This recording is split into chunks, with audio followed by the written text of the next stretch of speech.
Maharashtra superfast news चॅनलमध्ये आपले सहर्ष स्वागत आहे। का सत्याची धार लेखणीची महाराष्ट्रातील ताज्या आणि वेगवान बातम्या पाहण्यासाठी आपल्या हक्काचे चॅनल शेअर करा, लाईक करा आणि सबस्क्राइब करा। धन्यवाद। दुःख, वेदना आणि अडथळ्यांवर मात करत दिव्यांग बांधवांचा लोकशाहीला सलाम। विजयी उमेदवारांना दिल्या उत्स्फूर्त शुभेच्छा। आम्हीही समाजाचे सक्रिय नागरिक आहोत असा ठाम संदेश। शरीराने काही मर्यादा असल्या तरी मनाने आम्ही सक्षम आहोत हा ज्वाज्वल्य आत्मविश्वास आणि उरण तालुक्यातील दिव्यांग बांधवांनी नुकत्याच झालेल्या जिल्हा परिषद व पंचायत समिती निवडणुकीनंतर प्रत्यक्ष कृतीतून दाखवून दिला।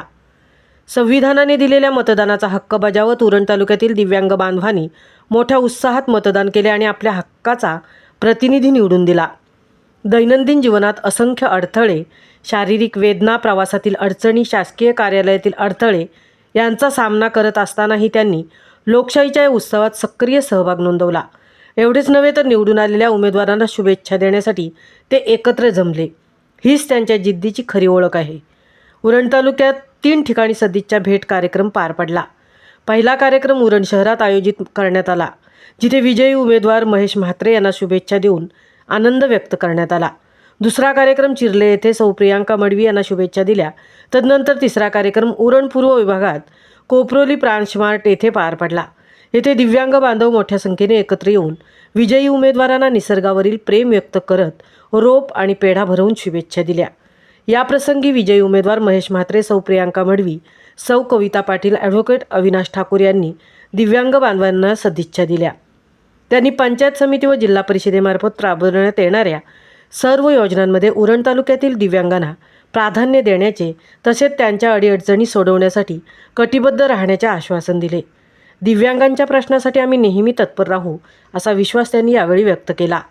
यावेळी सामाजिक कार्यकर्ते रुपेश पाटील, ॲडव्होकेट पर्जन्य म्हात्रे यांच्या सौभाग्यवती अक्षता म्हात्रे तसेच ॲडव्होकेट सुभाष कडू यांनीही उपस्थिती दर्शवून कार्यक्रमाला पाठिंबा दिला। सदर कार्यक्रम यशस्वी करण्यासाठी दिव्यांग सामाजिक संघटना उरणचे सल्लागार तसेच आई फाउंडेशनचे अध्यक्ष मदन पाटील, दिव्यांग सामाजिक संघटनेचे सदस्य व आई फाउंडेशनचे कोषाध्यक्ष महेश पाटील, संघटनेचे सचिव उमेश पाटील, सदस्य संदेश राजगुरू, सामाजिक कार्यकर्ते आणि पत्रकार रणिता ठाकूर इत्यादी दिव्यांग बांधव यांनी विशेष परिश्रम घेतले।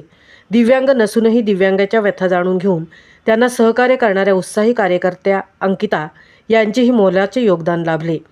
हा केवळ शुभेच्छांचा कार्यक्रम नव्हता तर समाजाला दिलेला एक संदेश होता। दिव्यांग बांधव हे दया किंवा सहानुभूतीचे विषय नाहीत, ते अधिकाराने जगणारे, लोकशाहीत सक्रिय सहभाग घेणारे, आपल्या हक्कासाठी लढणारे सशक्त नागरिक आहेत। आज गरज आहे ती फक्त सहानुभूतीची नाही तर समान संधी, सुलभ सुविधा आणि संवेदनशील प्रशासनाची। दिव्यांगाच्या अडथळ्यांकडे समस्या म्हणून नव्हे तर एक जबाबदारी म्हणून पाहिले गेले तरच खऱ्या अर्थाने समावेशक समाज उभा राहील। उरण तालुक्यातील दिव्यांग बांधवांनी दाखवलेली जिद्द, एकजूट आणि लोकशाहीवरील विश्वास हा निश्चितच प्रेरणादायी असून समाजातील प्रत्येक घटकासाठी एक जागरूकतेचा संदेश आहे। महाराष्ट्र सुपरफास्टसाठी रणिता ठाकूर, सहतृप्ती भोईर, उरण।